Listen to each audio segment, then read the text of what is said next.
Evening school விட்டு வர குழந்தைங்களுக்கு ரொம்ப ஹெல்த்தியாகவும் டேஸ்டியாகவும் ஒரு ஸ்நாக் கொடுக்கணும்னா இதை ட்ரை பண்ணி பாருங்கள். இந்த ரெசிபி பண்ணுறதுக்கு முதல்ல ஒரு கப் அளவு அவல் எடுத்துக்கலாம். நீங்கள் எந்த அவல் வேணாலும் எடுத்துக்கலாம். நான் எடுத்துருக்கிறது வந்து சிவப்பு கவுனி அரிசி அவல் எடுத்திருக்கேன். அது கிடச்சா சேர்த்துக்கோங்க. இப்போ இந்த அவல் மூழ்கிற அளவுக்கு மட்டும் பால் சேர்த்துட்டு நல்லா மிக்ஸ் பண்ணிவிட்டு ஒரு 10 நிமிஷம் அப்படியே ஊற விட்டுடலாம். 10 நிமிஷம் ஊறினதுக்கப்புறமா பார்த்தீங்கன்னா நல்லா சாஃப்டாக இருக்கும் இந்த மாதிரி. இப்போ இதில் ஸ்வீட்னஸ்க்காக நாட்டு சர்க்கரை நான் சேர்த்துருக்கேன். நீங்கள் சாதா சர்க்கரையும் சேர்த்துக்கலாம். உங்களுக்கு எந்த சர்க்கரை விருப்பமோ அந்தளவுக்கு சேர்த்துட்டு தேவையான அளவு சேர்த்துக்கோங்க.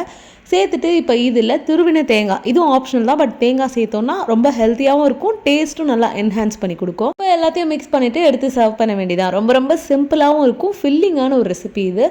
சட்டுன்னு ஒரு பிரேக்ஃபாஸ்ட்டுக்கு கூட இதை நீங்கள் செஞ்சு கொடுக்கலாம். ரொம்ப டேஸ்டியாகவும் இருக்கும், குழந்தைங்க ரொம்ப விரும்பி சாப்பிடுவாங்க. இந்த ரெசிபிக்கு நான் யூஸ் பண்ணியிருக்கிறது சிவப்பு கவுனி அரிசி அவல். நீங்கள் வந்து ஒயிட் யூஸ் பண்ணுறதா இருந்ததுன்னா கெட்டி அவல் யூஸ் பண்ணிக்கோங்க. அப்போ தான் நல்லா ஊறி வந்து சாஃப்டாக இருக்கும் உங்களுக்கு சாப்பிட்றதுக்கு பர்ஃபெக்டாக.